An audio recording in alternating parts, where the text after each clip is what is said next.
Good morning and welcome to your early morning intuitive guidance. Happy Saturday. Hope you're all off to a good start today. And we have our last section of consequences. So we'll do a little bit of review in the process of talking about this last section, and then I'm hoping to hear back from all of you in terms of how you're utilizing this information. Good morning, Jonelle. Welcome. You're the first one here. Glad you are here. But I'd love to hear how you're taking this information and applying it. Because it's one thing for us to learn something intellectually. It's another thing for us to make it a part of our lives. So, and this part of the book I really feel is hugely useful as a part of our lives. So, book I'm talking about is Taking the War Out of Our Words, The Art of Powerful Non-Defensive Communication and Life by Sharon Ellison. And I love this book. I have this book sitting right here with my outrageous openness book as some life Bibles. Always useful. Hold it in my hands, open to a page, and there's always something there for me. Got to grab a drink here. Hang on. Share my little Believe cup with you all. So this part today, I'm going to read the fourth section, but I'm also going to bounce back to the beginning of the chapter because she references that to make it a little bit more complete. But again, I'd love to hear from you on how you're using this. We've been talking about this since the beginning of the week, and I'd love to know, what have you done with the information thus far? All right? So let's start with some breath, though. Here, I got to stick a pencil in the book so it stays. There we go. Let's start with some breath. Good morning, Gwen. Glad you're here. Welcome. Little tapping right here on the chest. In through the nose. Out through the mouth. In through the nose. Out through the mouth. And one more nice deep breath. In through the nose. Out through the mouth. And as you all continue to breathe deeply and easily, I want to go back and reference the parts of the consequences that we've talked about so far. Basically, she's laying out 4 standards for evaluating an effective consequence. What we're going to offer someone with whom we're having some kind of conflict, disagreement, whatever. Oh, and I got to tell you, later today, I'm doing an 1.5-hour Braver Angels event called Skills for Disagreeing Better. Doesn't that sound wonderful? It's a free training. I'm really excited about learning what I can learn, and that may end up being part of what I share tomorrow. We'll see. Good morning, Maureen. Glad you are here. Welcome. But let's start by just reviewing the 3 standards for evaluating a consequence, a prediction that we've talked about so far this week. The first one was selecting as small a consequence as possible to meet your need. And I made the point that the important piece there was to meet your need, not to retaliate, not to get one over on somebody, but to meet your need. That's a whole different benchmark, isn't it? Good morning. Thank you for the sunshine. The second one was creating a consequence, good morning, Beth, that is self-contained. In other words, you don't throw the kitchen sink at this thing. You state what the consequences are and move forward from there. You don't keep adding things to the process. Third one was, and that was yesterday, when possible, give the other person control over the duration of any consequence. So we wouldn't be saying something like, if you don't pick up your shoes, you're never getting your shoes back again. More along the lines of, until you pick up your shoes, you're not allowed to leave. You need to take care of your shoes and then you can leave. So here's number 4 to add to our consideration. Consider the range of effects any consequence will have. Good morning, Mel. Glad you are here. Welcome. Happy Saturday. Consider the range of effects any consequence will have.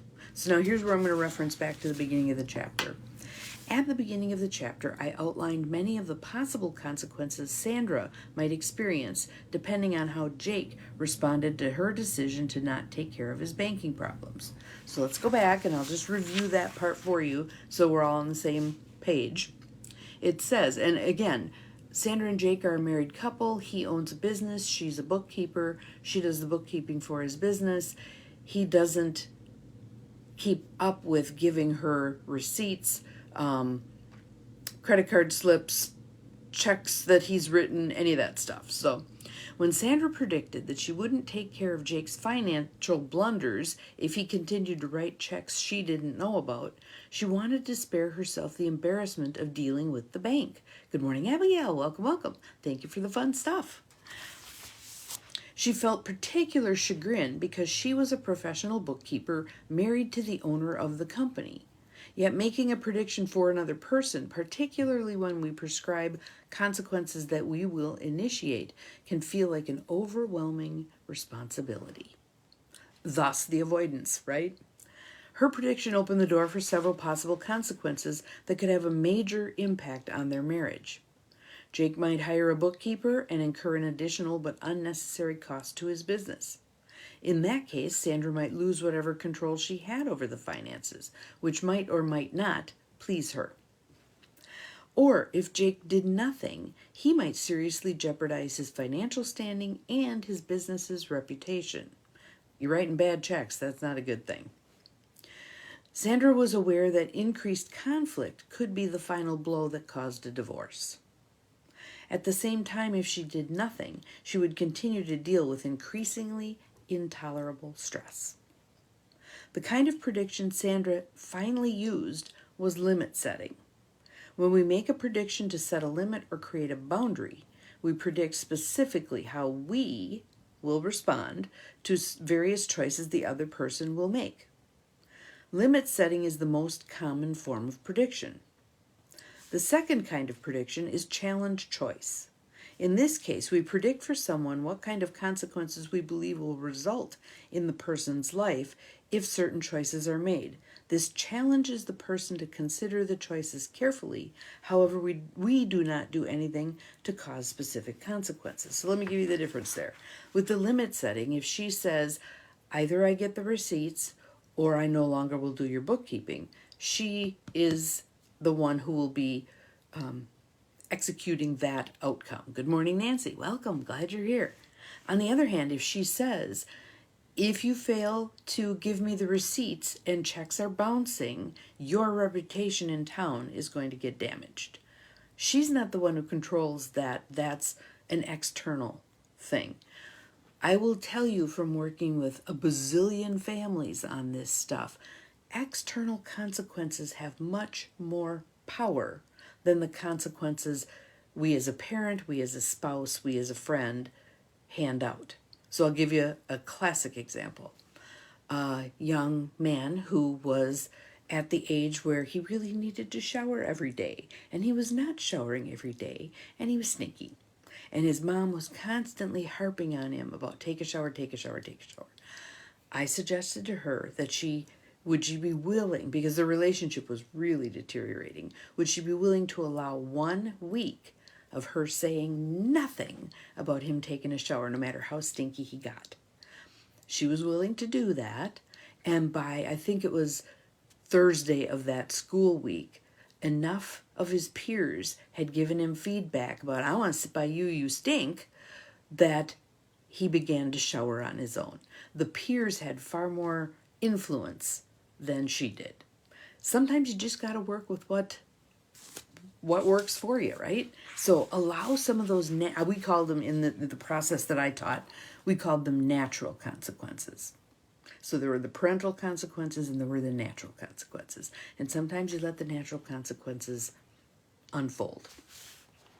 Okay, so now going back here. At the beginning of the chapter, I outlined many of the possible consequences Sandra might experience depending on how Jake responded to her decision to not take care of his banking problems. While such a list can be intimidating, I think it is important to think through the possible consequences of any prediction before we make it. If Sandra can't live with the consequences of her prediction, she needs to find a different one that works better for her. So again, if you're considering, well, we might get a divorce, we might spend more money than we need to, given that I'm a bookkeeper and you're going to pay a bookkeeper, et cetera, et cetera. Make the whole list of those consequences. It's kind of like when I'm working, some of you are my clients, right? You're my coaching clients. When we do the ecology check step on the NLP worksheet, that ecology check step is exactly this. What are the negative outcomes, possible downsides, unwanted consequences of making this choice? We want to look at those because they're often what gets in the way of making the choice in the first place. To articulate them is hugely helpful. To then look at, so what I typically will say to a client then is, okay, are you willing to risk these potential consequences in order to accomplish your goal? If not, what's the deal breaker? And they might pick one out of the list that they are not willing to incur that potential cost. Then we work with that for a while till they get to the point where they can say, okay, yeah, I'm willing to potentially have this thing happen in order to accomplish this goal. And then we're golden. Then we move forward. Okay, let's see. Sandra might say, if you are willing to do certain things, such as giving me the checkbook each evening, along with a record of the day's deposit so I can register the checks and advise you about the status of your account, then I will take care of the finances. So there's the one hand. If not, then I would prefer you hire someone else to take care of the deposits and any bounced checks so it doesn't interfere with our marriage. If you do hire someone else to deal with the deposits and bounced checks, then I would still be happy to take care of the rest of the business finances, such as the payroll and taxes. So she's laying out very clearly what his choices are as she sees them and what the outcomes of those choices will be. Then he makes his decision. And again, we want to suspend our investment in having a particular choice be the one he chooses. You want this to be a win-win-win, however many wins we need, conversation. So regardless of what he chooses, he wins. Regardless of what he chooses, she wins. Okay? Anytime we decide we can't live with the possible ramifications of a prediction we are thinking about making, we can pick a different prediction and consequence. When we consider ramifications for a consequence, we can ask ourselves questions like the following. So here are 4 questions you could consider when you're considering, do I want to trot out this particular consequence as an option?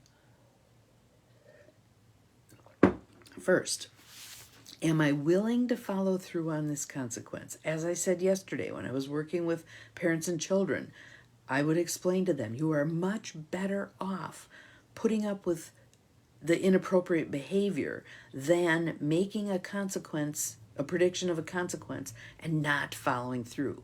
You totally hamstring yourself as a parent when you do that.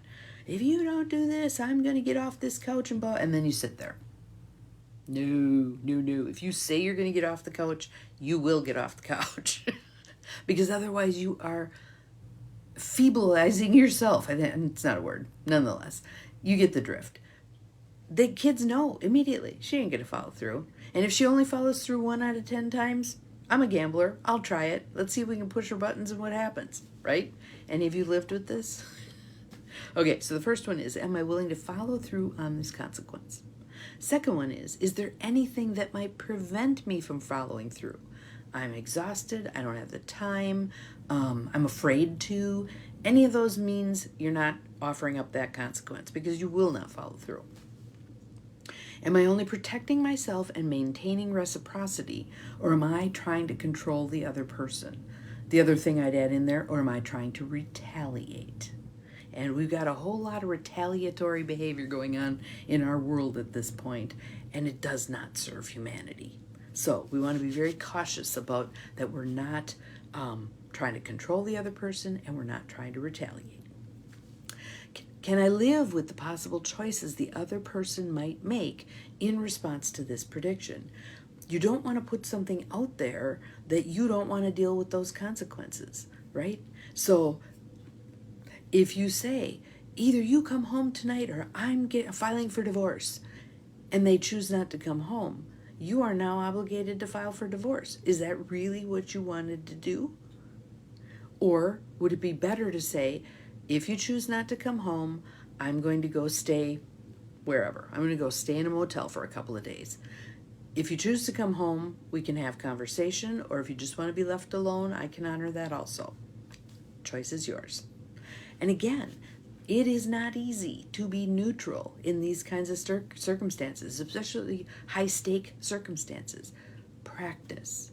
Practice, practice, practice. When you find yourself escalating, I utilized this technique when my now ex-husband and I were going through the divorce. We made an agreement on the front end that when we were having the conversations, the hard conversations, dealing with the kids, dealing with property, dealing with resources, etc., that if either one of us started to escalate, we automatically took a 10-minute timeout. Sometimes it had to be longer than 10 minutes, but for the most part, we made it through without killing each other or a huge variety of negative outcomes. The divorce itself was a big enough negative outcome. We didn't want to inflict that on each other more. So, yeah. Let's see. We are typically fearful about making predictions that can result in some sort of loss. Yet, we sometimes fail to realize that, whether we consciously determine boundaries or create them by default, we are always experiencing their consequences. Choosing not to say anything will net you some consequences. Choosing to avoid conflict will net you some consequences. You're still paying a price, regardless. What price are you most willing to pay? Okay? But I want you really thinking about, what are the consequences of me not speaking up? Let's see. Many of these default boundaries result in far more damaging consequences than those we consciously establish in order to create more reciprocity. Sandra was already on the edge of wanting a divorce because of the effects of Jake's financial problems on her home life. Had she chosen not to risk making a prediction, her relationship with Jake may well have deteriorated beyond repair. So, having thought it through, she realized it was worth the risk of having that conversation, of laying out the options. So, now this is review, the 4 characteristics of an effective prediction. The consequences are as small as possible. The other person has as much opportunity as possible to control the duration of any negative consequences. The consequences are self-contained. And the prediction has no foreseeable ramifications we cannot tolerate. Once it passes those 4 tests, deliver. It's good to go. Selecting a possible prediction and then evaluating it according to these standards can help prevent you from making predictions that fall apart midstream because you're not willing to deal with the consequences, or cause outcomes you can't live with. After conceiving of some predictions and reviewing these guidelines, you can make your selection final. As we gain more skill, this process will become increasingly automatic. It's like changing anything. You change your golf swing, you change your tennis grip, whatever. It feels weird, it feels awkward, it feels effortful. After you do it for a period of time, it's second nature. Same for this. As we gain more skill, this process becomes increasingly automatic. In many situations, you'll be able to create predictions in the moment. Sometimes when you're beginning this, it's an after-the-fact kind of thing. So, however many times Jake messes up the checkbook and Sandra's cleaning up the mess and not saying anything, at some point, she may then go back to him and say, I've been thinking about this checkbook situation, and then lay out her choices. His choices, her choices based on his choices. You might automatically say to your child, if you speak in a demanding tone, I won't answer you. If you speak respectfully, I will.